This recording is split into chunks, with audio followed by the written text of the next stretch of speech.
বাংলাদেশে বর্তমানে নির্বাচনী হাওয়া প্রবাহিত, শৈত্য প্রবাহ এবং নির্বাচনী প্রবাহ এটা একসাথে প্রবাহমান।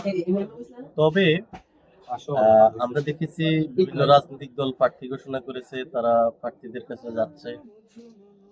ইতিমধ্যে একটি অপ্রীতিকর অবস্থা ঘটে গেল। শরীফ ওসমান হাদি গুলিবিদ্ধ এবং তার মৃত্যুর পরে দেশে অন্যরকম একটি অবস্থা তৈরি হয়েছে। তার মধ্য দিয়ে একটি বৃহৎ রাজনৈতিক দলের মহান নেতা তিনি দেশে এসেছেন। আসার পরে আমরা দেখতেছি যে রাজনীতির নির্বাচনী হাওয়াটা কিছুটা হলেও একটু কমে গেছে।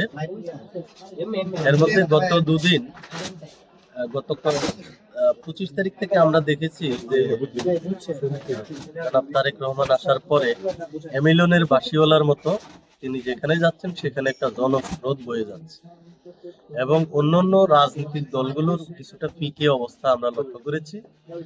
গত দুদিন থেকে আবার রাজনীতিতে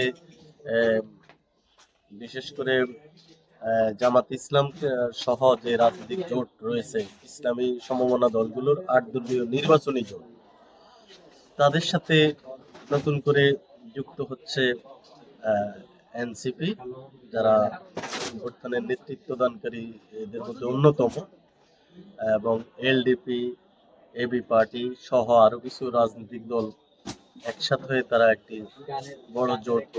আজকে আমরা দেখেছি যে জামাত ইসলামের পক্ষ থেকে এবং এনসিপির পক্ষ থেকেও বিবৃতি এসেছে এবং সেই বিবৃতিতে বলা হয়েছে যে তারা জোটের ব্যাপারে তাদের আলোচনা হয়েছে।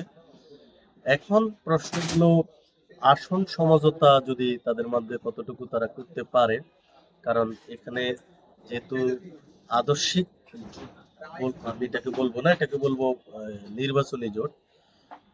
ভোটের রাজনীতিতে এই ধরনের জোট, 4 দলীয় জোট, মহাজোট সহ জোটের খেলা আমরা এর আগে পরেও বিভিন্ন নির্বাচনে দেখেছি, ঐক্যফ্রন্ট হয়েছে। তো সেটা জোটের মধ্যে যখন সবাই সম্পৃক্ত হয় তখন তারা তাদের নিজ নিজ দলের স্বার্থ সংশ্লিষ্ট বিষয়টা মাথায় রেখেই করে। অনেক সময় জোটের স্বার্থে দেখে গেছে বড় দল যেগুলো, তাদের জিতার মতো আসনও অন্য দলের কেন্দ্রীয় নেতা থাকার কারণে ছেড়ে দিতে হয়। তো এগুলো পরিমাপের মধ্য দিয়ে জোটটি দাঁড়ায়। তো এনসিপি একটি নবাগত রাজনৈতিক দল, রাজনীতির মাঠে আমি তাদেরকে শিশুই বলবো।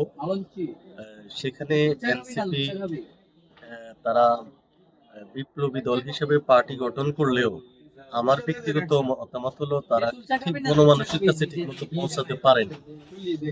এই অবস্থায় একক নির্বাচনের পরিবর্তে তারা নির্বাচনী জোট করেছে, এটা হয়তো তাদের নীতি নির্ধারকরা বসেছে, তারা ভালো মনে করেছে। সেই অবস্থান থেকে আমরা দেখেছি তাদের কিছু জনপ্রিয় নেতা দল থেকে সরে যাওয়ার সিদ্ধান্ত নিয়েছে এবং তারা স্বতন্ত্র থেকে নির্বাচন করবে এরকম ঘোষণা দিয়েছে। এবং দলের সাধারণ কর্মী, তাদের যদিও সংখ্যা খুব উল্লেখযোগ্য না, তাদের মধ্যে এক ধরনের হতাশা কাজ করছে এবং কেউ বলতেছে এটা কেমন হলো। তো এই আদর্শিক জায়গা থেকে তারা নানা রকম অবস্থা। এখন আমরা যখন আসন সমঝোতা দেখতে পাবো তখন আমরা বুঝবো যে এটা কতটুকু টেকসই হয় এবং আদৌ শেষ পর্যন্ত জোট হয় কিনা।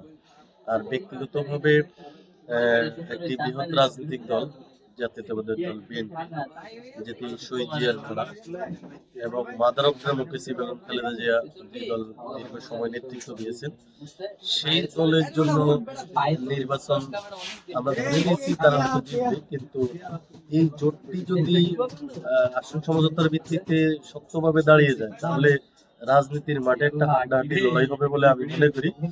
বিএনপি হয়তো জিতবে, কিন্তু তাদের জন্য জিতার পথটা খুব বেশি সহজ বা মসৃণ হবে বলে আমি মনে করি না।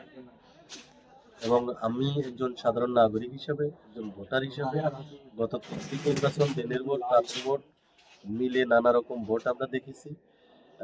দীর্ঘদিন মানুষ তাদের গণতান্ত্রিক অধিকার প্রয়োগ করতে তারা পারে নাই যথাযথভাবে। তো জনগণ একটি সুশৃঙ্খল ভোট আহ, তারা হোক এবং তারা তাদের মত প্রকাশের জন্য অধীর আগ্রহে অপেক্ষা করছে। সুন্দর একটি নির্বাচন হোক এবং সুস্থ সুন্দর গণতান্ত্রিক ধারা ফিরে আসুক, এই প্রত্যাশা ব্যক্ত করছি।